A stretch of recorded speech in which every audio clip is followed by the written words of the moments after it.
The Oldest View Part 3 starts with a shot of a forest, the camera slowly moving backward. You hear the sounds of nature, along with what seems like a crowd of people yelling. The video abruptly switches to a YouTube-style buffering screen and then loads to Wyatt making a follow-up video to his first video. He discusses what happened in that video and mentions it has been a couple of days since his previous upload. He also states that he hadn't been down the staircase since his last video, but he had visited the site of the hole a couple of times. He took advice from one of the viewers who recommended using trail cameras. He acquired 2 trail cameras from his old botany teacher and placed them around the hole, hiding one inside and one outside. The trail cameras captured nothing of significance around the hole, just a deer and grass moving in the wind. Wyatt continues to talk about how in his last video he ended it because he was getting paranoid about possibly triggering a silent alarm and the possibility of people being around. So he left and headed back up the staircase. He plans to return to the hole to investigate after his classes. We can determine the date of this video from the trail cam footage Wyatt shows, which displays the date as May 22nd, 2023, suggesting this video takes place shortly after that date. He begins his walk toward the hole, showing how he set up sticks around the hole after removing the trail cameras yesterday to ensure that no one entered while he was away. None of the sticks around the hole were moved, so he enters the hole and descends the staircase. He talks about how he researched the owners of the land and found out that a mining company owns some land nearby. Most of the land is owned by locals. He believes it wasn't anyone particularly special, just locals. He also mentions that he looked around after the last video and found no signs of people or tire tracks leading to the hole. As he reaches the bottom of the staircase, he mentions the smell of cut grass, describing it as a cornfield-like smell. He opens the wooden door and proceeds into the empty outlet, which is still dark. This time, there's no music playing. He heads to the roller gate to open it. When Wyatt opens the door, it slams open, creating a loud noise. He quickly retreats to the staircase, and after about 15 to 20 seconds, he goes back in to explore around the mall. At the center of the mall is an AMC with other shops all around. He finds a sign referring to the mall as Valley View Center at Dallas Midtown. Deeper into the mall, he notices that many of the shops inside are art studios. As he explores, he encounters a giant puppet with an unsettling face, featuring flowers and leaves for its giant hands. It appears to be on a rolling cart of some sort. As he approaches the giant, the center of the mall suddenly comes to life.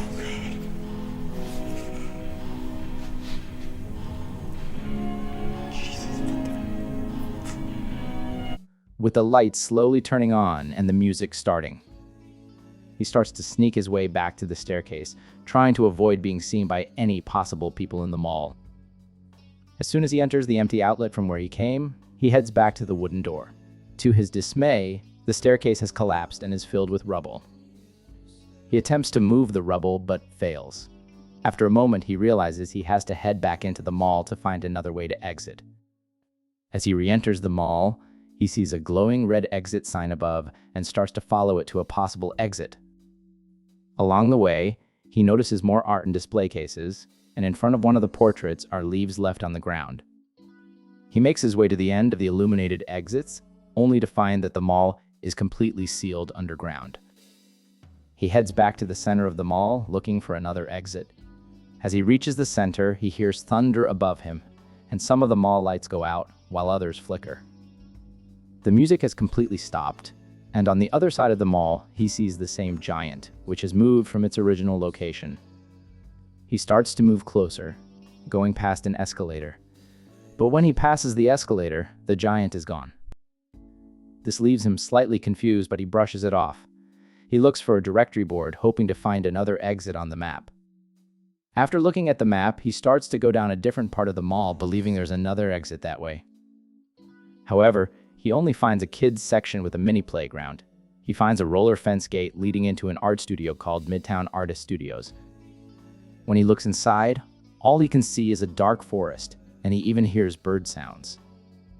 Before investigating further, he hears a squeaking and squealing sound and walks back to the mall center.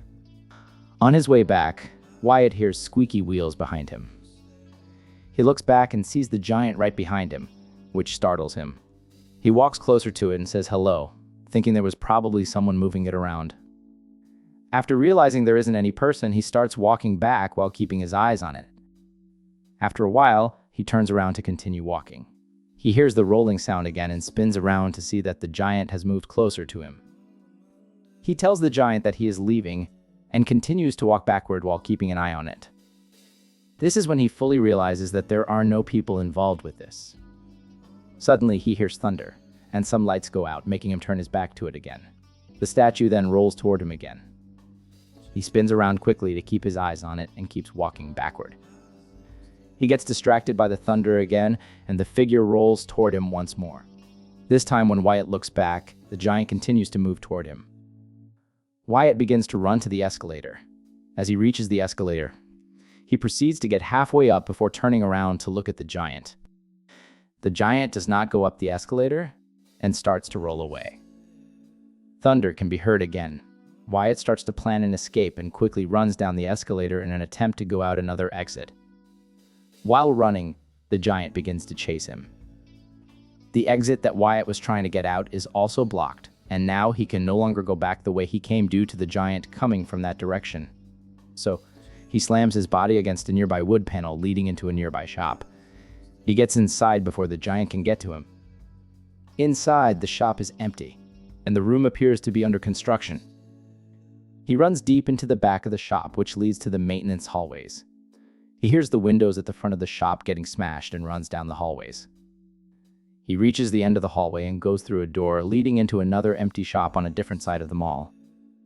He slowly approaches the front of the shop, where there is a roller gate door, the same as the one he first opened. After slowly opening it, he closes it behind him to prevent making any noise. He then goes down another mini hallway through a glass door leading to an office. Once inside, Wyatt looks around the room for anything to help him escape. There are documents scattered around on the tables for the mall. One document features a diagram of different streets associated with various tree types. He finds a document that tells him that if all primary exit routes become inaccessible, he should refer to document 18,371,905. He finds the document, a map of the mall with the emergency exit route, in case all others are inaccessible. The map shows an exit at AMC level. He starts making his way back to the main floor of the mall, only to find trees and grass all over the place. There is flora all over the floors, and some of the lighting has changed to a more bluish color. The music has returned but sounds less cheerful. The sound of thunder has returned as well. Wyatt sneaks his way to the center of the mall. He starts to approach the escalator when suddenly, the giant comes around the corner. Wyatt quickly runs to the second escalator on the other side and makes his way up. He sees a sign leading to the emergency roof exit going up some more stairs. He sees he would have to balance on the edge of the walls at the highest point of the mall. Before he proceeds, he sees the giant come up the escalator. He then asks it,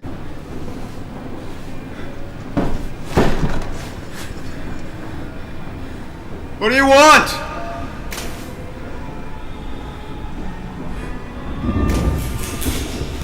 Oh, God.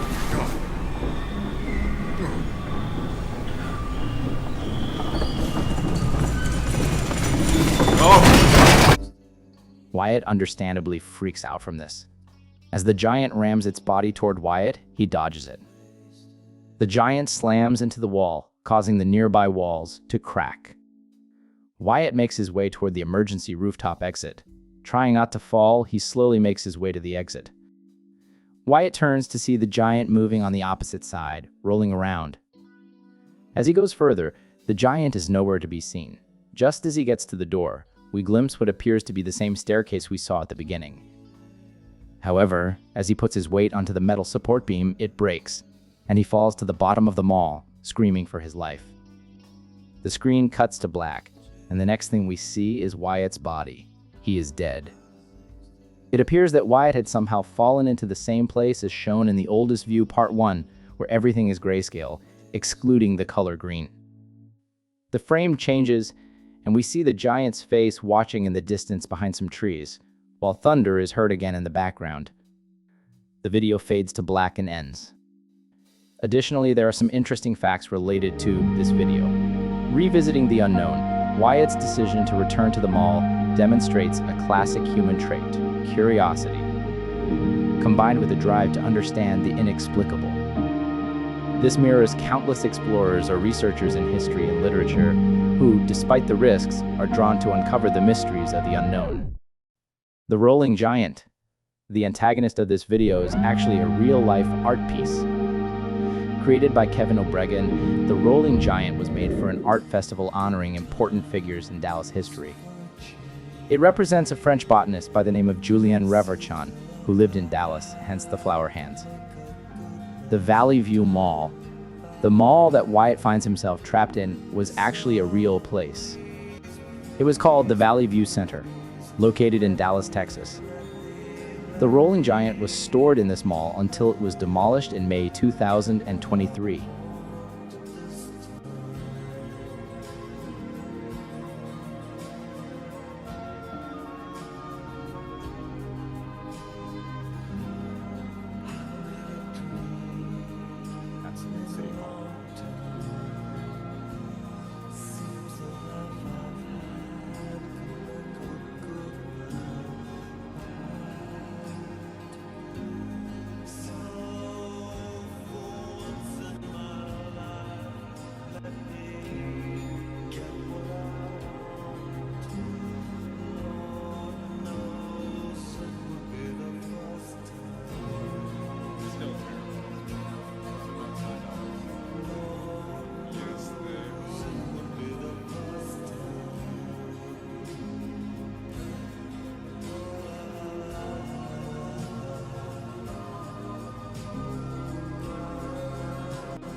It's an abandoned AMC theaters where